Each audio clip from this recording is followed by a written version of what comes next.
E aí, pessoal?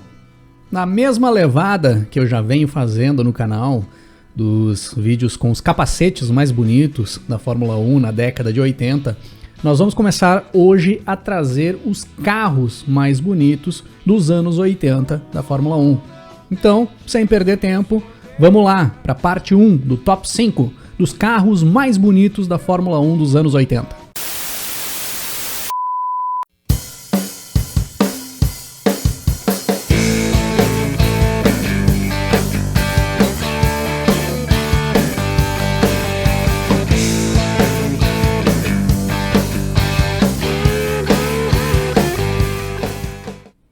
Para começar a nossa lista de hoje, nós vamos direto para um dos carros que sempre que aparece aqui no canal, muita gente cita como sendo o mais bonito de todos os tempos da Fórmula 1, que é a Lotus preta e dourada, a Lotus John Player Special, da metade dos anos 80.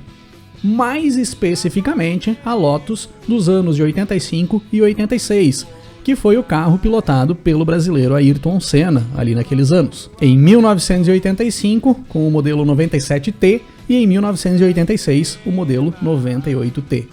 Os dois modelos são muito parecidos, mas tem alguns detalhes que diferenciam um do outro, como patrocínio diferente, ou algumas curvas diferentes na carenagem. E dentre esses detalhes, que deixam os dois modelos diferentes, eu tenho uma certa preferência pelo 98T, pelo carro de 1986. Já deixem aí nos comentários qual é a preferência de vocês, qual vocês acham mais bonito, o 97T de 1985 ou o 98T de 86. Escrevam aí nos comentários. E o que realmente chama mais atenção nesse carro da Lotus é a combinação de cores em preto e dourado. Essa combinação de cores foi feita por causa do patrocínio Master da John Player Special. O maço de cigarros da John Player Special é preto e dourado e simplesmente foi repassada a programação visual do maço de cigarros para os carros da Fórmula 1. O 97T foi pilotado pelo brasileiro Ayrton Senna e pelo italiano Hélio De Angelis.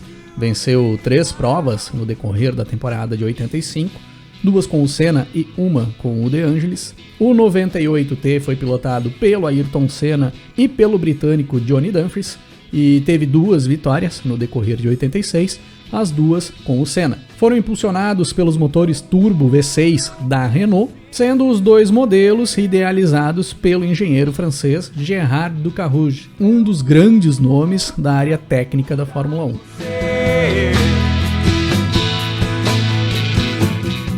O segundo carro da nossa lista de carros mais bonitos dos anos 80 é o Renault RE40. O carro da equipe Renault na temporada de 1983. O RE40 foi um carro com um desenho muito bacana, que parecia ser mais atual do que a sua época. Se pegarmos alguns carros mais atuais dos anos de 86, 87, mais para o final da era turbo, vários tinham um desenho que se assemelhava com o RE40, que era do início da década ainda. E a combinação de cores desse modelo, na forma que foi aplicada, ficou muito bacana. A parte inferior preta, a parte intermediária e o bico amarelo e o cofre do motor branco. Essa combinação deixou o carro com destaque muito grande nas pistas. Chamava muito a atenção no decorrer das corridas. O Renault RE40 foi pilotado pelo francês Alain Prost e pelo norte-americano Ed Cheever no decorrer da temporada de 1983. O Prost brigou pelo título mundial até a última prova da temporada com esse carro, vencendo 4 provas no decorrer do ano. E uma curiosidade interessante, que chamava bastante atenção na pista, é a diferença do carro do Prost para o carro do Cheever, que era uma diferença significativa, dava para notar de longe quando via-se os carros. O carro do Prost tinha a numeração e um detalhe na ponta do bico em vermelho, e o carro do Cheever tinha a numeração e esse detalhe na ponta do bico em azul. E aí, qual ficou mais bonito?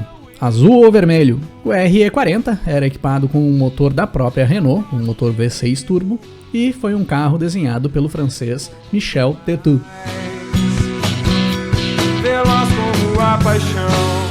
E falando em carro preto e amarelo, vamos para a temporada de 1984 e o modelo D7, o carro da equipe ATS para a temporada de 1984. É um carro que pouca gente lembra porque a ATS é uma daquelas equipes pequenas que pouco apareceram nas pistas, mas que participou do circo da Fórmula 1 por 7 temporadas. E tem uma história bem interessante.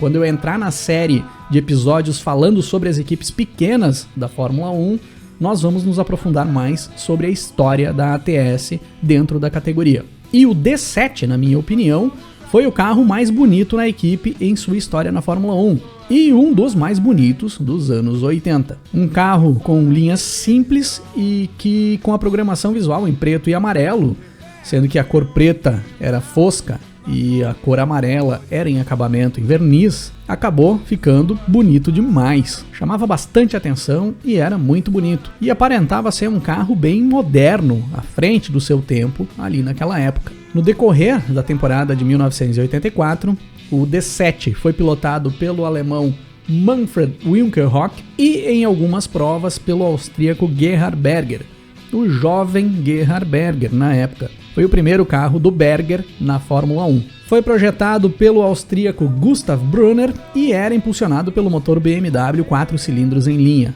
Teve muitos problemas no decorrer da temporada de 84, quebrava demais, terminou poucas provas e não pontuou em nenhuma delas. Eu vou até o fim do mundo. O quarto carro da nossa lista, na minha opinião, é um dos mais bonitos da história na Fórmula 1, é o March 881, o carro da March Leyton House da temporada de 1988. Um carro bem desenhado, com linhas suaves e uma aerodinâmica bem interessante, que viria a se mostrar uma característica constante no decorrer da carreira de um jovem projetista na época, que com o passar dos anos tornaria-se um dos maiores vencedores da história da Fórmula 1, Adrian Newey, o projetista britânico que surgia na Fórmula 1 projetando o 881 da March em 1988 e depois seria multicampeão dentro da categoria, projetando carros vencedores por várias equipes. O March 881, com as suas linhas suaves na superfície da carenagem para o ar deslizar com melhor desempenho, e pintado na cor azul celeste, que lembra muito a camisa da seleção uruguaia de futebol, na minha opinião, é um dos mais bonitos carros que já passaram pelas pistas da Fórmula 1. Foi pilotado no decorrer de 1988 pelo italiano Ivan Capelli e pelo brasileiro Maurício Gugelmin. E o 881 com o Maurício Gugelmin no cockpit ficava mais bonito ainda, considerando o contraste das cores quentes do capacete do Gugelmin com o azul celeste do 881. Uma pena que o carro não tinha um desempenho tão forte na pista a ponto de brigar por vitórias com os carros de ponta na época, devido ao fraco motor Judd V8 que impulsionava o conjunto. Com certeza um motor um pouco melhor daria um desempenho bem interessante para esse carro, levaria a buscar vitórias. Mas mesmo assim conseguiu fazer 2 pódios na temporada com o italiano Ivan Capelli e acabou somando 22 pontos no final do campeonato. Porque vamos seguir.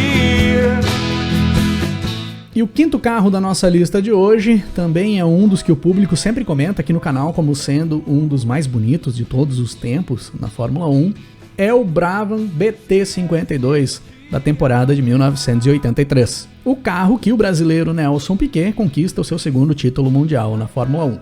O Brabham BT52 tinha uma aparência bem agressiva.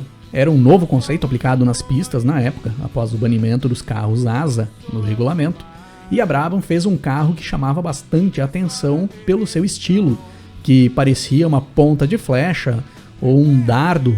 Alguns comparam ele até com o design de algum caça, de algum avião de combate. Na minha opinião, ele parece muito com o bico do Jubileu, o corvo do Pica-Pau. Obrigado, amigo. Você é um amigo. Teve 2 versões no decorrer da temporada. No início do ano, a base do carro era branca e os detalhes na parte superior eram em azul, como o padrão da Brabham nos anos anteriores. E no decorrer da temporada, logo após o início do ano, passou a utilizar o azul como cor principal e os detalhes em branco. Eles negativaram as cores originais da Brabham, o que, na minha opinião, acabou deixando o carro bem mais bonito. E na opinião de vocês, qual ficou mais bonito? O branco com os detalhes superiores em azul do início do ano ou o carro do decorrer do ano azul com os detalhes em branco? Deixem aí nos comentários as opiniões de vocês. O Brabham BT52 era impulsionado por um motor BMW, 4 cilindros em linha, foi projetado pelo sul-africano Gordon Murray, outra lenda das pranchetas na Fórmula 1,